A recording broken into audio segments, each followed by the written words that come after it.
Telangana assembly సమావేశాలు hot గా సాగుతున్నాయి. టోల్ ట్యాక్స్ విషయంలో మంత్రి కోమటిరెడ్డి, మాజీ మంత్రి హరీష్ రావు మధ్య మాటల యుద్ధం నడిచింది.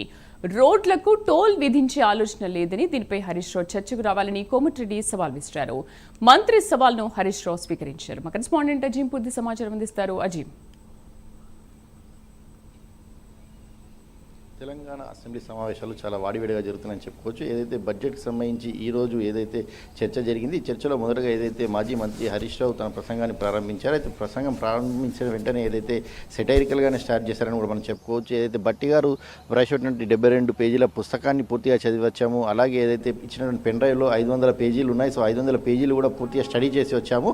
సో మాట్లాడడానికి ఎక్కువ సమయం కావాల్సి వస్తుంది కాబట్టి ఏదైతే అధికార పక్ష సభ్యులు డిస్టర్బ్ చేయకుండా చూసుకోవాలి అధ్యక్ష అని చెప్పుకుంటూ ఏదైతే మాజీ మంత్రి హరీష్ రావు ఏదైతే తన ప్రసంగాన్ని ప్రారంభించారో, సో ఈ నేపథ్యంలోనే మంత్రి అయినటువంటి శ్రీధర్ బాబు లేసుకుంటూ ఏదైతే ఖచ్చితంగా సత్యం మాట్లాడితే ఎవరు కూడా ఆబ్జెక్ట్ చేయరు, ఎవరు కూడా డిస్టర్బెన్స్ చేయరు, ఖచ్చితంగా ఇక్కడ సభలో సత్యం మాట్లాడాల్సిన అంశాలు ఎక్కువ ఉంటాయి కాబట్టి సత్యం మాట్లాడిన అయితే ఖచ్చితంగా మేము ఎవరు డిస్టర్బ్ చేయరని చెప్పి కూడా ఏదైతే శ్రీధర్ బాబు కూడా చెప్పుకుంటూ వచ్చారు. సో ఈ నేపథ్యంలోనే అయితే సుమారు 2 గంటల పాటు మాజీ మంత్రి హరీష్ రావు ప్రసంగం కూడా కొనసాగింది. దీంట్లో అనేక లోటుపాట్లు ఏదైతే 6 గ్యారెంటీలు, ముఖ్యంగా చిత్తశుద్ధి లేని శివపూజలాగా 6 గ్యారెంటీల స్కీమ్ ఏదైతే కాంగ్రెస్ ప్రభుత్వం ఉందని చెప్పి కూడా ఏదైతే విమర్శలు చేశారు. ఇందులో భాగంగానే ఏదైతే 6 గ్యారెంటీలో మొదటి పథకమైనటువంటి మహాలక్ష్మి పథకం 2500లకు సంబంధించి బడ్జెట్లో ఎక్కడ కేటాయింపులు లేవు. అలాగే తులం బంగారానికి సంబంధించినటువంటి అంశంపై కూడా ఎక్కడ బడ్జెట్లో కేటాయింపులు లేవు. సో 6 గ్యారెంటీలు పూర్తిగా చిత్తశుద్ధి లేని శివపూజలాగే ఏదైతే కాంగ్రెస్ ప్రభుత్వం వివరించింది. ఎన్నికల ముందు అనేక సందర్భాల్లో ఈ 6 గ్యారెంటీలకు సంబంధించి అనేక సభల్లో కూడా చెప్పుకుంటూ వచ్చింది. 100 రోజుల్లోనే ఈ పథకాలన్నీ కూడా అమలు చేస్తామని చెప్పుకుంటూ వచ్చింది. కానీ దీనికి సంబంధించి బడ్జెట్ కేటాయింపుల్లో మాత్రం ఎక్కడా కూడా జరగలేదు. సో ఈ బడ్జెట్ కూడా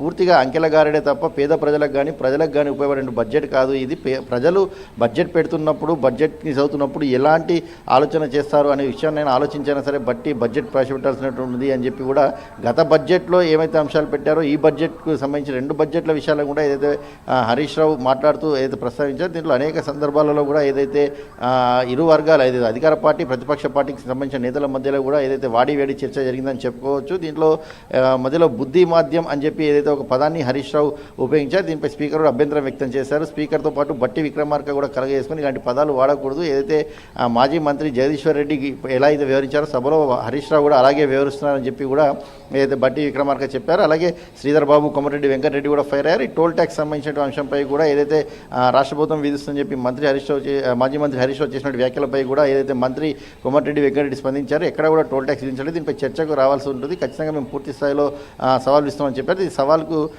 హరీష్ రావు కూడా ఏదైతే అంగీకరించారు. సో ఈ నేపథ్యంలో ఇది ఇరుపక్షాల మధ్య, అలాగే కేంద్ర పార్టీలో ఉన్నటువంటి బీజేపీ నాయకులు మాట్లాడుతున్న సందర్భంలో కూడా ఏదైతే ఇప్పటికే లక్షల కోట్లకు సంబంధించి అన్ని రాష్ట్రాలకు ఎలాంటి నిధులు ఇచ్చామో అలాగే తెలంగాణ రాష్ట్రానికి కూడా నిధులు ఇచ్చాము. ఏదైతే రాష్ట్ర ప్రభుత్వం తప్పుగా ఏదైతే చిత్రీకరిస్తుంది, బీజేపీ ఎలాంటి నిధులు ఇవ్వలేదని చెప్పి చెప్పుకుంటూ వచ్చారు. అలాగే భూములకు సంబంధించిన విషయం, ఏదైతే భూములు గతంలో అమ్మకానికి అవసరం లేదని చెప్పి ఎవరైతే మాట్లాడారో ఇప్పుడు వారే భూములు అమ్మకానికి పెట్టారు. సుమారు భూములు అమ్మి 50,000 కోట్ల నిధులు సేకరించాలని చెప్పి కూడా ఇప్పుడు ప్రజెంట్ రాష్ట్ర ప్రభుత్వం వివరిస్తుందని చెప్పి ఏదైతే ప్రతిపక్ష పార్టీలు అన్నీ కూడా ఏదైతే అధికార పార్టీపై ఏదైతే విమర్శల జల్లులు కురిపించాయి, దీనికి సంబంధించి భూముల వివరాలు తెలియజేసుకుంటూ అక్కడ వస్తున్నటువంటి అమౌంట్ వివరాలు తెలియజేసుకుంటూ సుమారు 50 కోట్లకు సంబంధించినటువంటి రాబడిని ఏదైతే భూములు అమ్మి తీసుకురావాలని చెప్పి ప్రభుత్వం భావిస్తుందని చెప్పి కూడా ఏదైతే ప్రతిపక్షాలు అధికార పార్టీపై మెచ్చుకోబడ్డాయి. ఇప్పటికైతే బట్టి ఇంకా రిప్లై కాలేదు. అధికార పార్టీకి సంబంధించి బట్టి ఏదైతే బడ్జెట్పై రిప్లై ఇస్తారు. ప్రస్తుతానికైతే ప్రతిపక్ష పార్టీల నుంచి ఏదైతే అటు హరీష్ రావు మాట్లాడారు, అలాగే అధికార పార్టీ నుంచి బాలు నాయక్ కావచ్చు, అలాగే ఇటు బీజేపీ నుంచి ఏలేటి మహేశ్వర్ రెడ్డి, సిపిఐ నుంచి కురంనేని సాంబశివరావు, ఎంఐఎం నుంచి అక్బరుద్దీన్ కూడా మాట్లాడారు. దీనిపై బట్టి అయితే రిప్లై ఇవ్వాల్సి ఉంటుంది. బట్టి రిప్లై ఎలా ఉంటుంది, బట్టి ఏదైతే ప్రతిపక్షాలకు సంబంధించిన కౌంటర్కి ఎలాంటి కౌంటర్స్ ఇస్తారనేది మాత్రం చూడాల్సి ఉంటుంది శ్రీదేవి.